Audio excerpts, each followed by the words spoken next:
Well, welcome, Adam. Joining us here in Brexitcast HQ in Westminster. Well, there is an election on, but don't worry, everyone. We're still going to be talking about lots of Brexit stuff. And how are you, Katja? Well, I'm missing you, Adam, and because I know you don't want me to start singing Only the Lonely. In Brussels with me, I'd love to have Brenda from Bristol, but she couldn't make it over, so I have Boris the Bear from Berlin next to me instead. It's nice to have a bit of alliteration. A bear from Berlin, interesting. Right, and of course, because it's an election, that means inevitably one of us will be in a car park somewhere. And this week it's Laura. It's me. I'm in a car park in Darwin in Lancashire. And it's very cold, but someone very nice has just brought me a cup of tea. Okay, well, enjoy this week's Brexitcast. Brexitcast from the BBC. No one's got a clue what Brexit is. Brexit is... I hadn't quite understood the full extent of this. We're particularly reliant on the Dover-Calais crossing. I met Boris Johnson once. The doubters, the doomsters, the gloomsters, they are going to get it wrong again. Remainers and leavers, that's going to end well. A process which I can only describe as a dog's Brexit. Hello, it's Adam in Brexitcast HQ. And it's Chris, also at Brexitcast HQ. And it's Katya in Brexitcast second HQ in Brussels. And it's Laura in a car park in Darwin in Lancashire. And I've got this real temptation, because I'm in one of our edit vans, and I've got this real temptation to beep the horn. Beep the horn. Go that would for be it. really, Go, really, really go, naughty, go. isn't it? Would you dare me? Is it going to be really weedy or really... It was quite quiet. It was like a little toot. It was a toot. Anyway, if I get an ASBO, I'm blaming you three. Okay. And I guess if any of us is talking for too long, Laura, you can just sound the horn. Shut us up. But isn't it... There you go. That's isn't a it like great the start- idea. Is Brexit the horn that hasn't beeped in this so-called Brexit election? Discuss. Oh. Well, it kind of has. Yeah. Basically, I'm It trying to kinda say, has hasn't. the election been about Brexit in its first week? Is what I was trying to say in a smart way. It didn't work. Well, it kind of has, alongside Well- lots of other stuff, I guess, Laura. Yeah, it has. So in the first few days, Jeremy Corbyn gave a big speech about Labour's Brexit position, which, as Brexitcasters know, has been a real source of agony for the party. And anytime Boris Johnson gets near a microphone, he is ready with his handy slogan of "Get Brexit Done." So it's definitely the backdrop to all of it. And I know we'll talk about it a bit later, a bit more detail, but it hasn't yet become a huge sort of source of the things that have really driven the campaign, even though there have absolutely been lots of conversations about it, because what the parties have discovered this week, as ever, is they're not really in control of events.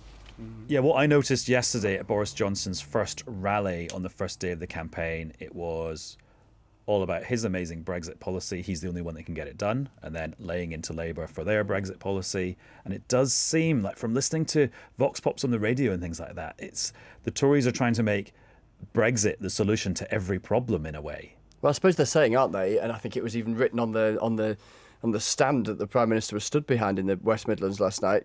Get Brexit done, to use the slogan. And I know that Brexitcasters are well aware that, you know, even if the UK does leave in the next few months, there's plenty more Brexit chat to follow after that. But their argument, I guess, Laura, is get that done, in inverted commas, and then the other stuff can be a big part of the national conversation again, because perhaps Brexit will obviously still be there with the discussion about the long-term arrangement, but perhaps slip down the kind of pecking order of discussion points in politics. Yeah, that's right. And, you know, Brexit has been the biggest political, economic, torrid debate in the country for the last few years. And the reason that the Tories are using that slogan is because of the contrast between the different policies. So look, if Boris Johnson gets a majority, then we will leave the European Union in January, right? That is the government's policy. And if he's back there in number 10, that's what he'd do. What all the other parties are saying is if you choose them, then there's a path to another referendum, and then there might be Brexit, or there might not be Brexit, or if you're the Lib Dems, you're absolutely going out and out to try to stop it. So that is the big contrast point in the election that voters have got to choose from. So even though lots of other things will come up in the campaign, the fundamental differences between how they would resolve Brexit are at the core of the campaign. And remember, even if the campaign gets completely blown off course and turns into discussions about all sorts of other things, just as happened in 2017, the result on Friday the 13th, will be what determines what happens next in Brexit. So whether you like it or not, and I suppose Brexitcasters probably do or are interested in it. It is a Brexit election at the beginning and the end, but goodness knows what else will happen in the middle. It's intriguing as well, isn't it, that today out-bubbled all of this discussion about the Remain alliance. I don't think they like the word pact, but this announcement from the Liberal Democrats and Plaid Cymru and the Greens about them throwing their lot in together in about 60-odd seats in total and just fronting the strongest party's candidate. And the kind of thing that gets some people quite excited, this idea of a pact. And Laura, I was struck by two things with this story. One is the number of seats where they've managed to agree to stand someone down when there might have been a long-standing local candidate from a party who now is being told that you can't stand.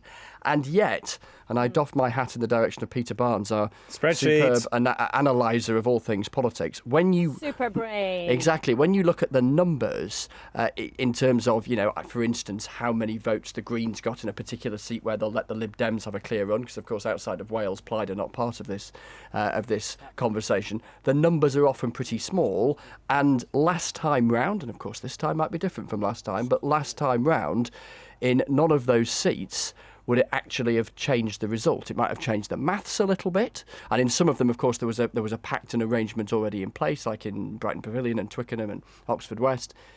But it wouldn't actually have made any difference. So kind of generates headlines and it's intriguing, but may have no consequence at all come polling day. And it's gone a bit wrong already, because I heard one candidate saying he's so annoyed that he's been told to not stand, he's going to run as an independent. So that's in one seat where it's basically the whole process has cancelled itself out already. Or maybe not, who knows. But it's really interesting, isn't it? Because actually one of the big questions about this election is the Tories think that they can win if they hold the Leave vote together, if they suck up everybody who voted for Brexit, and the Remain vote splits and fractures. Now, of course, if the Lib Dems and Labour were to start working together on all of this, it would be completely transformational, but there's no chance of that at all. So as you suggest, it's one of these things, people get really excited about it. We know people who've been pushing for a second referendum are very motivated voters, but whether it'll actually tip the balance, who knows? Who knows?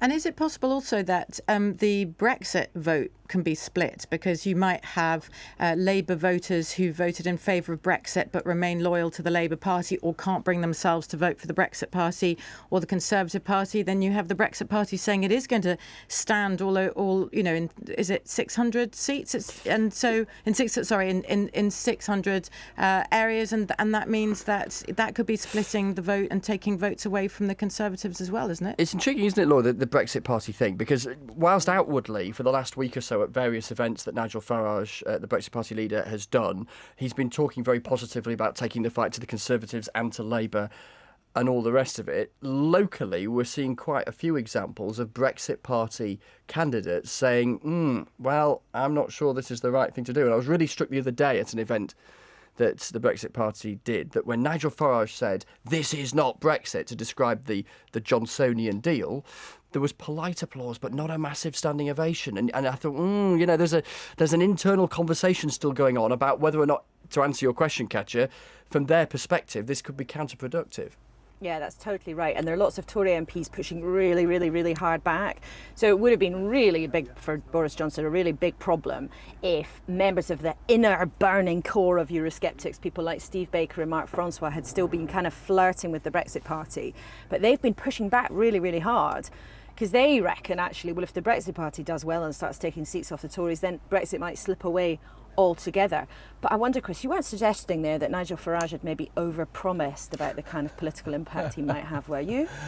Well, he's never done that. He's never done that.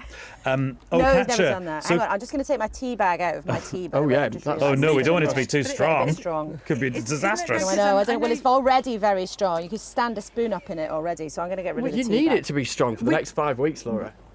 Well, and all the podcasting you're doing, day by day, blow by blow, and so on. Of course, everybody across the EU, they're looking at their new withdrawal agreement and thinking, is this going to end up in Parliament? What's the Parliament going to look like? Will it be Boris Johnson? It just seems so unpredictable. Katja, you're not the only one with questions about this election, because the BBC is running this thing called Your Questions Answered. If you go to the website, the BBC News website, type in Your Questions Answered, you can then ask a question and someone famous from the BBC, such as us, will answer it for you.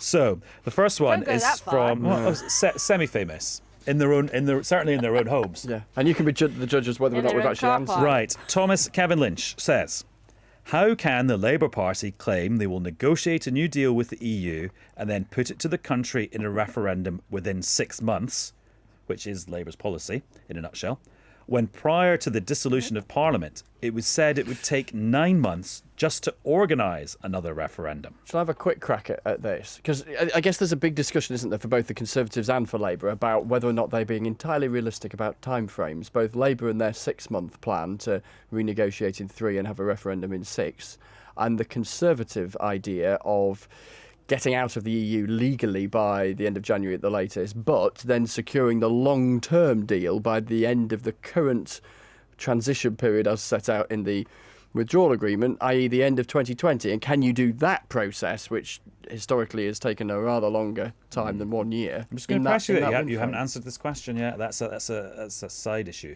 How can the Labour Party claim? Well, I suppose they can say that they're going to do it, can't they? Well, and also the King's College Constitution Unit, or maybe, some boffin somewhere. Sorry if I've got the wrong boffins. Sounded quite authoritative for about 5 They seconds. said it's 24 weeks is the quickest you can do it. So that is about 6 months, because you have to have the legislation passed. Then you need some time for just the electoral machinery to gear up and for things like the lead campaigns to be designated. Mm-hmm. You also need to test the question, which usually takes about 10 weeks, and you need a sort of statutory period of campaigning that is about 10 or 12 weeks as well. So you could probably do it as quickly as possible, 24 weeks. Tiny sidebar. You'd need to get the EU to agree to reopen the withdrawal agreement. Indeed. Good point. And renegotiate in the 3 months, because Labour's saying 3 months, aren't they? Renegotiate for 3 months, and then within 6 months have this referendum. So you again, we're back to the 2 to tango idea. So you'd probably have to chat with Brussels. But it's interesting though, because Labour says they swear that they could do it in that time because of all the contacts they've had with Brussels, all the contacts that Keir Starmer's been beetling backwards and forwards on the Eurostar, all those conversations they have. They reckon they are sure they can do it. That said though, it is an election and people promise all sorts of things. And actually, what happens next with Brexit will be determined by which party gets the most bums on seats in the House of Commons. And both of the main parties have had some pretty crunchy times this week with some of the people that they've selected to do that job. It's this sort of traditional candidate car crash, and particularly because this is a snap election, and obviously people have been selected really, really quickly. And we've seen both on the Labour side and the Tory side some people's things they've said in the past sort of emerging, particularly with social media. Everyone's like frantically Googling everything anyone's ever said. And both the parties have had some real problems this week. Yeah, and it's not just, Laura, is it? The candidates who might have been selected 5 minutes ago who find themselves doing broadcast interviews that they've hardly ever done before. It's also people who we are rather familiar with, not least Jacob Rees-Mogg, leader of the Commons, appearing on LBC and talking about the Grenfell fire. Let's take a quick listen. I think if either of us were in a fire, whatever the fire brigade said, we would leave the burning building. It just seems the common sense thing to do, and it is such a tragedy that didn't happen. Well, I mean, I think that's one of those really misjudged statements that actually had a lot of cut through. You know, it was everywhere. It was obviously very offensive to a lot of people. And I think it might well be one of the things that's remembered. It's still everywhere on social media. You know, the musician, artist Stormzy, who's a supporter of the Labour Party, was furious about it, talked about it. And I think, certainly I think we're not going to see very much now of Jacob Rees-Mogg. I was going to say, it reminded me, Laura, very nerdily. It reminded me of Oliver Letwin, I think in 2005, I think it was, who said something about either big tax cuts or big spending cuts, and was sort of told not to leave Dorset until the campaign was over. And I just wonder if Jacob Rees-Mogg might have a similar thing in terms of you go back to Somerset and stay there until New Year's Day. Right, we've got a special guest joining us for the first time on Brexitcast, actually, although you would have seen him on the airwaves all over the place. It's our media editor, Amal Rajan, who joins us from the MBH New Broadcasting House balcony. Hello. Are you sure you're talking about me, Adam? Yeah. Special guest? Yeah, that's special. Very nice. All this chat about last tangos in Brussels is making me feel very old, I've got to say, but I love it. How are you? Well, good, we're good. We think we've found the one BBC outlet, Amal, that you've never appeared on before. Coming from you, Christopher Mason, that is quite a statement. The main thing is, though, you have spent this week scanning the entire internet, haven't you? for election stuff. I seem to be spending my life doing it, which is sad. Do you remember the happy days when you could just sort of follow campaign literature and pamphlets that it sort of put out in the Cleethorpes by-election, and that was what an election was. That was nice. These days it mostly happens online, as we all know, and there is a huge amount of activity online. There's both the viral stuff that gets shared by lots and lots of people, some of it true, some of it less true. There's lots of political ads. The parties of both in this country and other countries have worked out that advertising on billboards or newspapers is slow, it's expensive, it's often ineffective. You can target people a lot better online. So there's a huge amount of activity going on in terms of ads, in terms of viral content, in terms of emails, and yeah, it's keeping us and everyone else here at the BBC very, very busy. Have you got some exhibits to show us? Well, some pretty, some arguable ones. This is something that caused a bit of a stir this week. This is the first one which I want to share with you is a campaign video put out by the Conservative Party from their official Twitter account, which basically replayed, but in an edited way, a interview which Sir Keir Starmer had given to Good Morning Britain. Watch this. This is the Conservative video. Why would the EU give you a good deal if they know that you're going to actively campaign against it?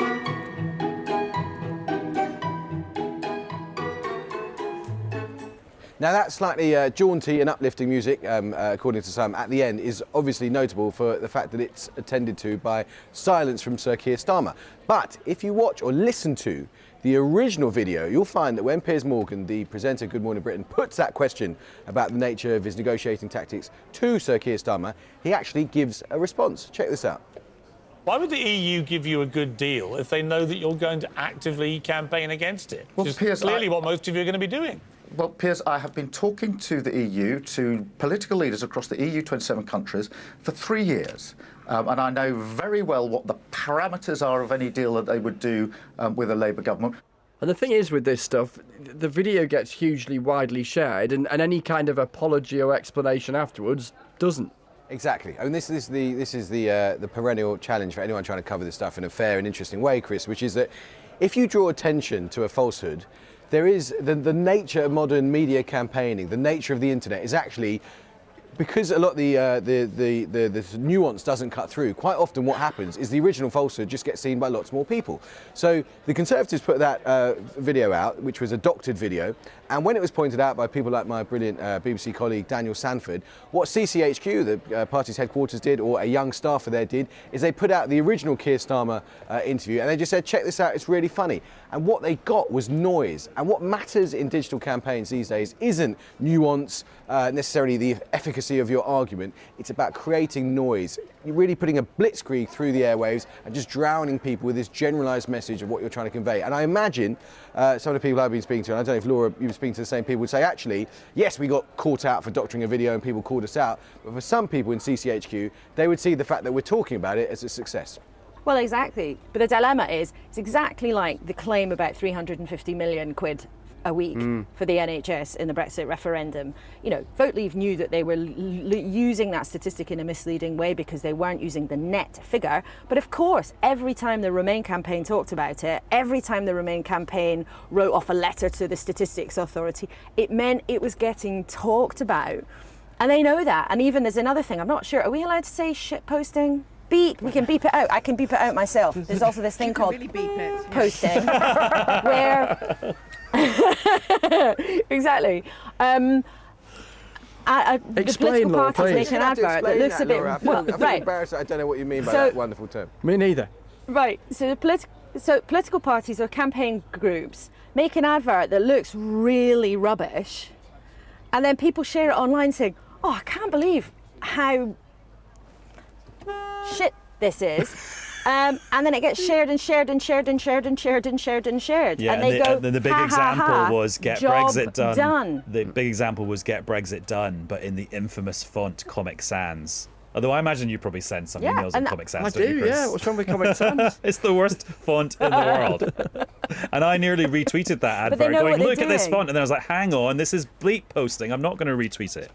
Exactly, and Wasn't Amal, I it in wonder the- what you think about, about this. Actually, the most effective thing to do for political opponents might just be to ignore it. Just ignore it, let it ride, and then you don't create that noise. I think that's absolutely true. But the thing that grates at us as a journalist is that we we're there to sort of check things are right. It's sort of, you think your function there in the public domain is to say, here's some information, here's a claim, and I sort of think it's basically the sort of second function of journalism, after first of all informing people and citizens as to what's going on, is to apply scrutiny to power, to say, hang on a second, is that necessarily true? But immediately, just as you say, Laura, immediately upon doing that, you suddenly alert many, many more people to the fact that this falsehood is something worth considering, and it just amplifies it. And the fact is, there are two very, very different election campaigns going on. There is the traditional media one, which is often skewed towards older voters, and there's one that younger people are seeing, not just on Facebook and Twitter, but Snapchat, TikTok, Instagram, WhatsApp. And on those channels, what matters is noise, volume, making an impact, even if you're completely misleading with some of your claims. Right, Amal, we're going to say thank you and goodbye to you. Thank you. Good to chat to you guys. See you soon. Cheers. See you soon. Right, let's talk about Ian Austin. Yeah, this is quite a moment. So he is a guy who spent his lifetime in the Labour Party, at least until February, when he decided that he didn't like Jeremy Corbyn's stuff about anti-Semitism and he was going to sit as an independent. But he has been Labour in all sorts of roles for years and years and years. Then he goes on the Today programme with Nick Robinson and says this. The country faces a big choice. There's only two people who can be Prime Minister on December the 13th, Jeremy Corbyn or Boris Johnson.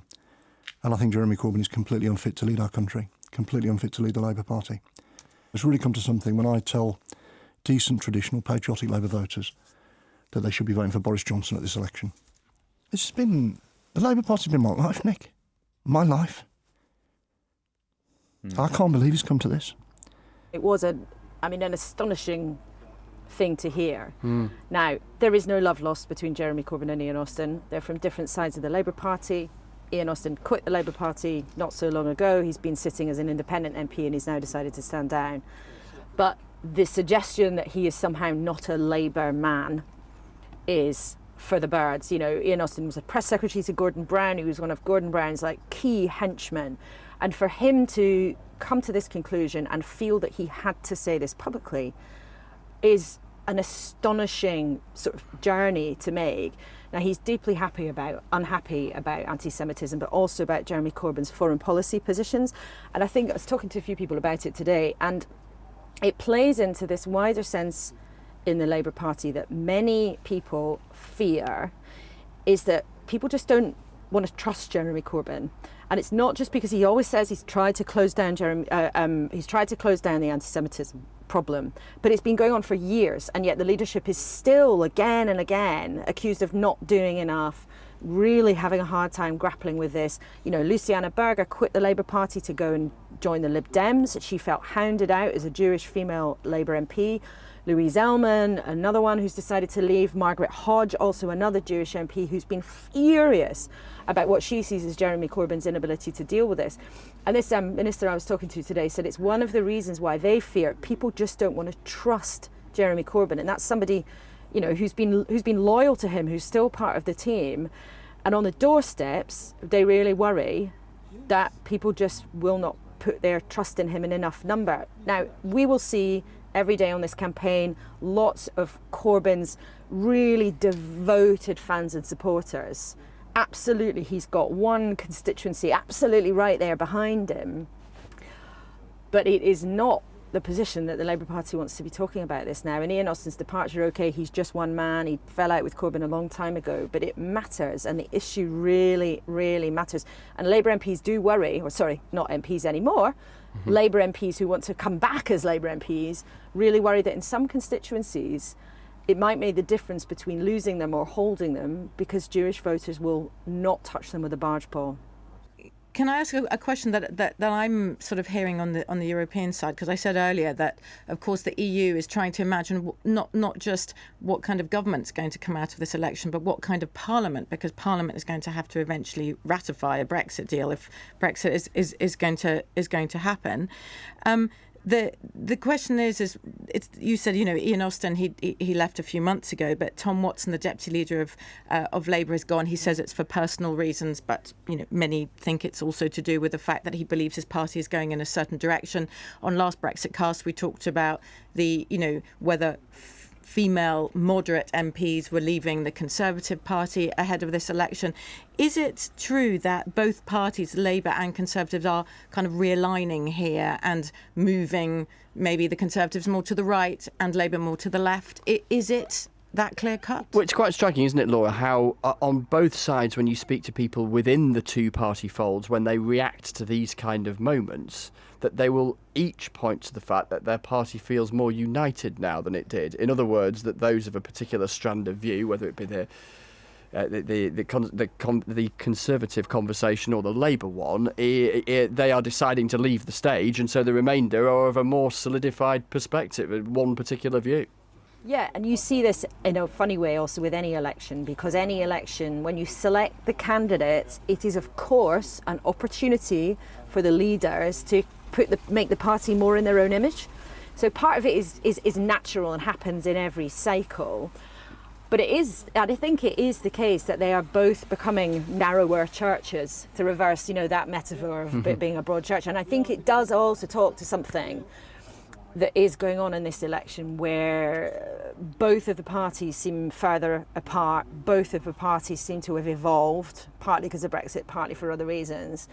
And it means, actually, as one other Labour candidate was saying to me, they'd been talking to someone on the doorstep in the East Midlands, and they told this story of how his voter said to him, "I just don't feel there's anyone in the middle." Now, we don't know what the actual makeup of Parliament will be in the end. There are still lots and lots of people in the Labour Party and in the Tory Party who would very much see themselves as being in the middle ground.